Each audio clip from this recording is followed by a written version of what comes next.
Bonjour à tous, je m'appelle Karim Beniloul, je suis ingénieur avant-vente chez Westcon et aujourd'hui on va parler de la fonctionnalité Device Posture de F5 APM. Zero Trust est le principe de ne jamais faire confiance et donc de toujours vérifier les requêtes en provenance de n'importe quel utilisateur ou de n'importe quel device, que ces derniers se trouvent à l'intérieur ou à l'extérieur de l'entreprise. L'implémentation de ce modèle-là chez F5 s'appelle Identity Aware Proxy. On va retrouver un ensemble de fonctionnalités qui, collectivement, vont faire en sorte que l'APM soit un Identity Aware Proxy ou un Zero Trust Proxy. Aujourd'hui, on va parler principalement de la fonctionnalité Device Posture qui a été introduite en version 15. Device Posture est la fonctionnalité APM qui va nous permettre de vérifier l'intégrité du poste utilisateur d'une manière continue et asynchrone. Pour cela, on va déployer un service F5 Access Guard Service sur notre Windows ou sur notre Mac qui va s'occuper de vérifier l'intégrité du poste utilisateur. Lorsque le client souhaitera accéder à une application en interne via le BIG-IP APM, l'information de posture ou l'information de l'intégrité du poste utilisateur sera déjà prête parce que cette dernière aura été calculée d'une manière asynchrone par ce service-là. Elle sera communiquée d'une manière instantanée au BIG-IP APM via le header F5 Client Information, une information qui est par ailleurs signée par un certificat qu'on aura préalablement déployé sur le poste utilisateur. Une fois l'information reçue, le BIG-IP APM pourra autoriser ou pas le client ou l'utilisateur à accéder au serveur backend en se basant sur des critères d'antivirus, de firewall, etc.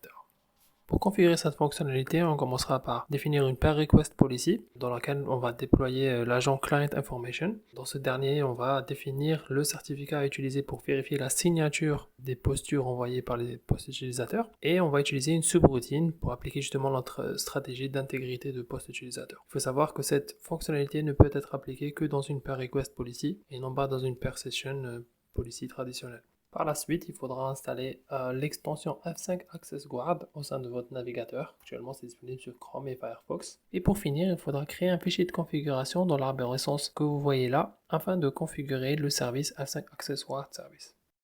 Donc, on se retrouve dans la partie démo de notre présentation. Côté BIG-IP, on a notre virtual server qui coûte sur une IP un port avec profil HTTP, profil client SSL profile. Et côté Access Policy, on a un Access Profile qui est vide. C'est juste un start hello, et une pair request policy qui va, elle, appliquer notre fonctionnalité device posture. Donc si on rentre plus en détail sur cette pair request policy, on voit qu'il y a un agent qui s'appelle client information. C'est cet agent-là qui va déclencher l'envoi des informations de posture à partir des postes utilisateurs. Donc dans cet agent-là, on va pouvoir mettre ou spécifier le certificat utilisé par l'APM afin de valider les signatures remontées par les postes utilisateurs. On va pouvoir autoriser ou pas aussi les informations de posture non signées. Donc une fois qu'on aura demandé ces informations, on va appliquer justement notre stratégie ou notre politique. Moi, dans mon cas, j'ai vérifié que le firewall est activé et j'ai vérifié que l'antivirus est activé. Pour l'instant, j'ai juste vérifié que n'importe quel firewall actif sur le Windows fera l'affaire, mais vous pourrez bien sûr spécifier le type de firewall que vous souhaitez qu'il soit actif sur votre poste utilisateur. Donc une fois que ça c'est fait, côté BIG-IP, vous allez devoir télécharger l'F5 Access Guard Service. Donc vous allez dans download.f5.com et vous téléchargez le service.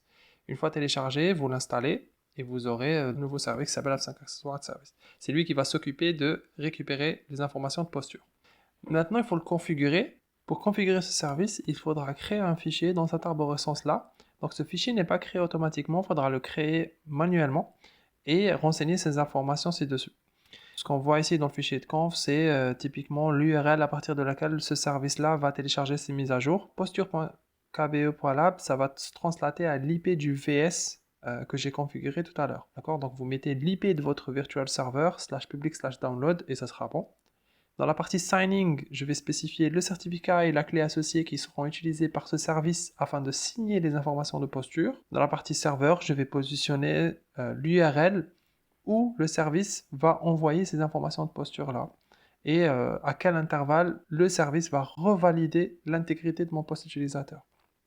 Dans la partie check, je vais spécifier au service quelles sont les informations qu'il doit récupérer. D'accord? Donc, dans notre cas, il va récupérer toutes les informations relatives aux antivirus sur mon poste utilisateur et toutes les informations relatives au firewall sur mon poste utilisateur. D'accord? Une fois que tout ça est fait, on vient s'assurer que l'extension F5 Access Guard est bien installée sur notre navigateur et j'ouvre ma console, j'accède à posture.kbe.lab Donc là, j'accède. Et ce que je vois ici, c'est le header qu'on a vu tout à l'heure, F5 Client Information.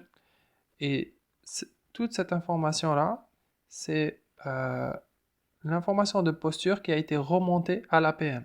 D'accord? Et ça, c'est encodé en base 64. Donc typiquement, si on vient ici, on essaye de décoder en base 64 cette information-là.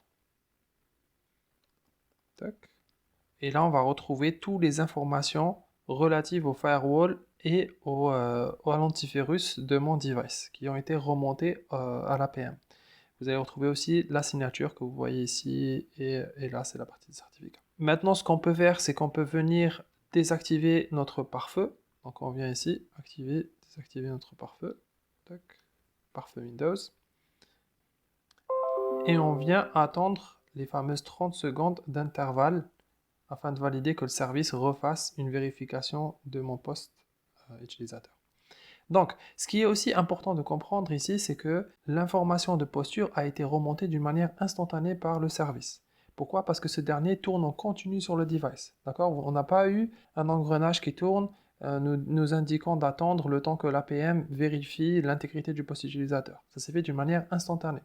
Maintenant aussi, ce qui est important à noter, c'est que même si cette session elle a été préalablement autorisée par le BIG-IP APM à accéder à notre application derrière, vu que chaque requête est traitée d'une manière indépendante, si je refais une requête HTTP dans la même session APM, mais que cette dernière ne valide pas la posture, alors je vais être bloqué. Donc typiquement, si simplement je rafraîchis ma page, d'accord, vu que les 30 secondes sont passées, j'ai une page de blocage qui me dit voilà, le firewall n'a pas passé la vérification.